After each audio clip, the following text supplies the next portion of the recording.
Cinema, serial രംഗത്ത് പ്രവർത്തിക്കുന്ന പുതുമുഖങ്ങളുടെയും junior ആർട്ടിസ്റ്റുകളുടെയും സംഘടനയായ താരോദയത്തിന്റെ 4ാം സംസ്ഥാന സമ്മേളനം കല്ലുവാതുക്കൽ സമുദ്രതീരം വയോജന കേന്ദ്രത്തിന്റെ ഓഡിറ്റോറിയത്തിൽ വെച്ച് സംഘടിപ്പിച്ചു. ഇതിനോടനുബന്ധിച്ച് സമുദ്രതീരം ഓഡിറ്റോറിയത്തിൽ നടന്ന പ്രതിനിധി സമ്മേളനം കവി ബാബു പാക്കനാർ ഉദ്ഘാടനം ചെയ്ത് സംസാരിച്ചു.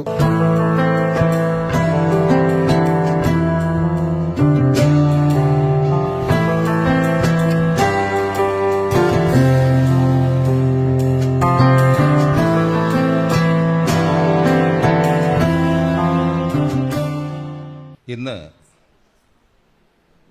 മലയാളികളെ സംബന്ധിച്ചോളം ഏറ്റവും പ്രധാനപ്പെട്ട ഒരു സുദിനമാണ്.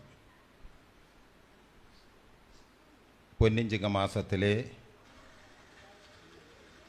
1-ാം ദിവസമാണ് ഇന്ന്. എല്ലാ ദുർചിന്തകളും ഒഴിവാക്കി എല്ലാ അഴുക്കുകളെയും നിർമ്മാർജ്ജനം ചെയ്ത് നമ്മൾ പുതുവത്സരത്തിലേക്ക് കടക്കുന്ന ദിവസമാണ്. മലയാളികളെ സംബന്ധിച്ചോളം കർക്കിടക മാസത്തിലെ അവസാനത്തെ ദിവസം വീടും പരിസരവുമെല്ലാം വെടിപ്പാക്കി വൃത്തിയാക്കി അതിൻ്റെ നേർചിത്രങ്ങളാണ്. അനിൽ മാധവ് ചടങ്ങിൽ അധ്യക്ഷത വഹിച്ചു. പലരും ഇവിടെ ചോദിച്ചിട്ടുണ്ട്, പ്രതിനിധി സമ്മേളനം എന്തിനാണ്, ഒറ്റ സമ്മേളനം മതി, പൊതുസമ്മേളനം മതി എന്നുള്ളതൊക്കെ. അവർക്ക് കൂടെ അറിവിലേക്ക് വേണ്ടിയാണ്.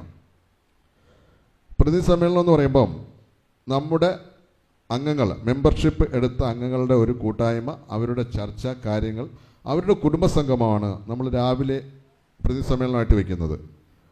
കാരണം അങ്ങനെ ഒരു സാഹചര്യമല്ല ഇവിടെ എന്ന് പറയുന്നത്.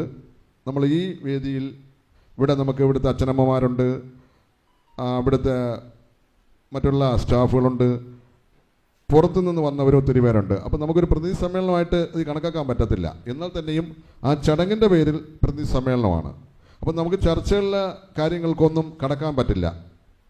നമ്മുടെ സംഘടനയിലുള്ള കാര്യങ്ങളും പ്രവർത്തനങ്ങളും അതിനകത്തുള്ള ഓരോ പ്രശ്നങ്ങളും ഒക്കെ ചർച്ച ചെയ്യണമെങ്കിൽ അത് ഇവിടെ നടക്കത്തില്ല. സുഭഗ സ്വാഗതം ആശംസിച്ചു. എല്ലാ വർഷവും ഇവിടെ ഈ താരോദയത്തിന്റെ പ്രോഗ്രാം കാണാനല്ലേ നിങ്ങൾ ആകാംക്ഷയോടെ കാത്തിരിക്കുന്നത്. ഈ 4ാമത്തെ വാർഷികമാണിത്. 5ാമത്തെ വാർഷികം നിങ്ങളുടെ പ്രോഗ്രാം ഞങ്ങളെല്ലാവരും പാരിപ്പള്ളി, വിപിൻ ദേവാലയം, ഉഷാദ് തുടങ്ങിയവർ ആശംസകൾ അർപ്പിച്ചു. ഒരു കലാകാരനെ സംബന്ധിച്ച്, ഒരു കലാകാരിയെ സംബന്ധിച്ച് ഒരുപാട് ആഗ്രഹങ്ങളും പ്രതീക്ഷകളും പൂവണിയേണ്ടതായിട്ടുണ്ട്. എന്തെങ്കിലും ഒന്ന് പൂ അണിയോ? ഇതാണ് ഓരോ കലാകാരിയുടെയും കലാകാരൻ്റെയും മനസ്സിലുള്ളത്. പലരും ചോദിച്ചിട്ടുണ്ട്, വെറുതെ എന്തിനാണ്. 2 വർഷക്കാലം ഞാൻ താരോദയത്തിൻ്റെ സെക്രട്ടറിയായിട്ടുണ്ടായിരുന്നു. ഇപ്പോൾ ഒരു വനിതാ സെക്രട്ടറി വേണമെന്ന് പറഞ്ഞപ്പോൾ ഒരു വനിതാ സെക്രട്ടറി നിയമിച്ചുകൊണ്ട് 4ാമത്തെ സമ്മേളനമാണ്. താരോദയത്തെ പറ്റി ഒരു 2 വാക്ക് പറഞ്ഞുകൊള്ളട്ടെ. താരോദയത്തിൽ നമുക്ക് ഒരുപാട് അംഗങ്ങളുണ്ട്. ഇപ്പോൾ ഈ പ്രതിനിധി സമ്മേളനത്തിന് എത്തിയിരിക്കുന്നത് ചുരുക്കം ചില ആൾക്കാരാണ്.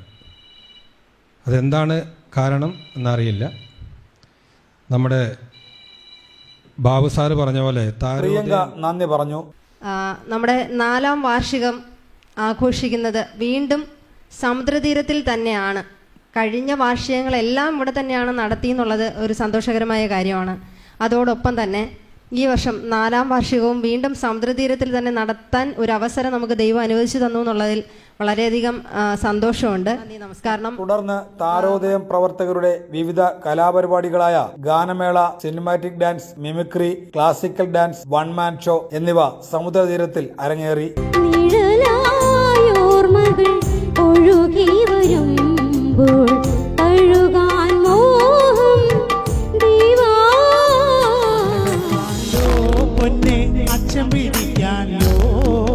കൊച്ചുമണിക്കിലുക്കീ വെച്ച് നടക്ക്, ഒരടി വച്ചാലോ അച്ഛൻ ഇരടി മൂളാലോ.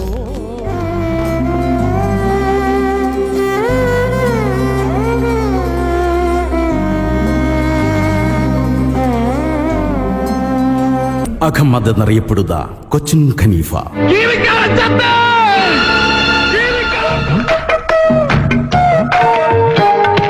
എന്തൊക്കെയാണ് ഈ കൊണ്ടുവന്നിരിക്കുന്നതെന്ന് അറിയാമോ?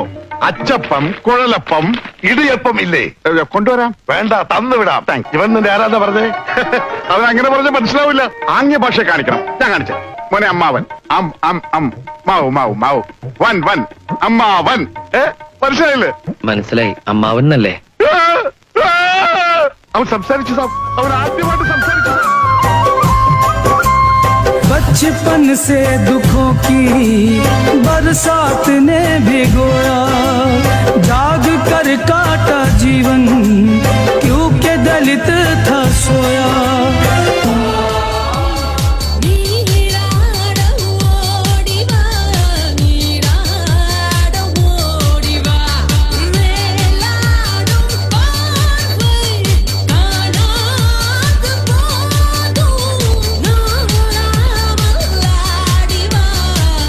വൈകുന്നേരം 4 മണിക്ക് നടന്ന സമാപന സമ്മേളനം ചലച്ചിത്ര താരം താജ് പത്തനംതിട്ട ഉദ്ഘാടനം ചെയ്ത് സംസാരിച്ചു.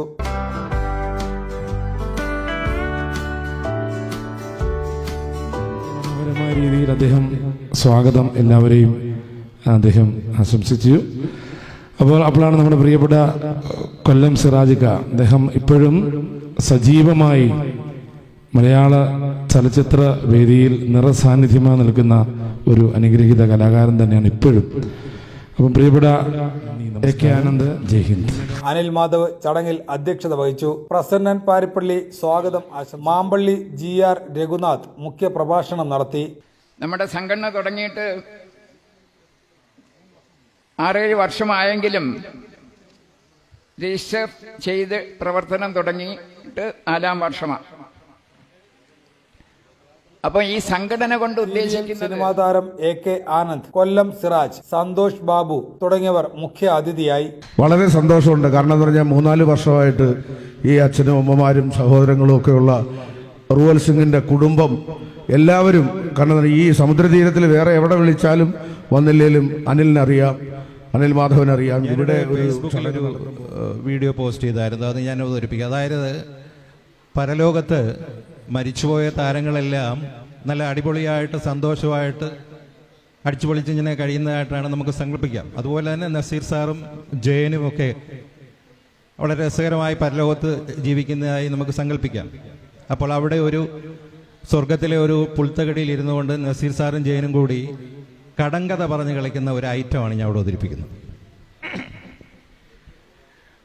മിസ്റ്റർ ജയൻ, ഇനി നമുക്ക് കടങ്കഥ പറഞ്ഞു കളിക്കാം. നസീർ സാർ റെഡിയാണെങ്കിൽ ഞാനും റെഡി. അപ്പം അങ്ങനെയാണെങ്കിൽ ഞാൻ പറഞ്ഞു തുടങ്ങാം. മുറ്റത്തെ ചെപ്പിനടപ്പില്ല. കൊച്ചു കുട്ടികൾക്ക് പോലും ഇതിന്റെ ഉത്തരമറിയാം. മുറ്റത്തെ ചെപ്പിനടപ്പില്ല. കിണർ.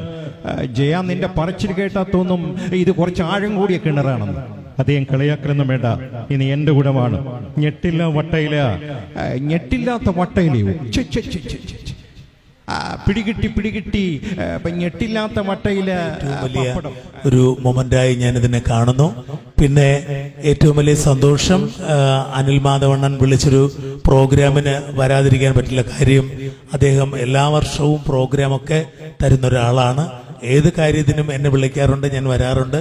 ഞാനും അനിയണ്ണനുമായിട്ട് അത്രയൊരു അറ്റാച്ച്മെന്റ് ഉള്ള 2 പേരാണ്. അതുപോലെ തന്നെ ഈ ആദരവ് ഞാൻ ഏറ്റുവാങ്ങിയത് മിമിക്രിയുടെ ലെജൻഡായിട്ടുള്ള നമ്മുടെ താജിക്ക, അതുപോലെ തന്നെ നൃത്ത നാടക രംഗം. തുടർന്ന് ചടങ്ങിൽ താജ് പത്തനംതിട്ടയെ താരോദയം പുരസ്കാരം നൽകി ആദരിച്ചു. കൂടാതെ കലാപ്രവർത്തകരെ ആദരിക്കുകയും കലാമത്സരങ്ങളിൽ പങ്കെടുത്തവർക്ക് സമ്മാനങ്ങളും ഓണക്കിറ്റും നൽകുകയും ചികിത്സാ സഹായം, വിദ്യാഭ്യാസ അവാർഡ്, വനിതാ കർഷക അവാർഡ് എന്നിവയും സമാപന സമ്മേളനത്തിൽ വെച്ച് നടന്നു.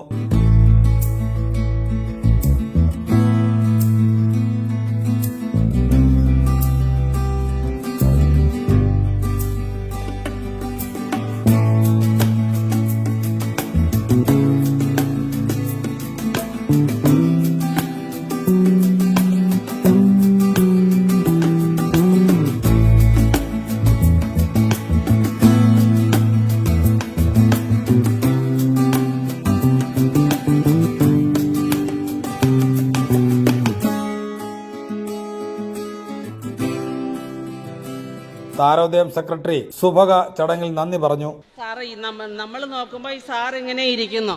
സാറ് എത്ര കഷ്ടപ്പെട്ടിട്ടാണെന്നറിയാവോ നമ്മളെല്ലാവരും ഇവിടെ ഇന്ന് ഈ വേദിയിൽ ഇരിക്കുന്നത്. ഒരുപാട്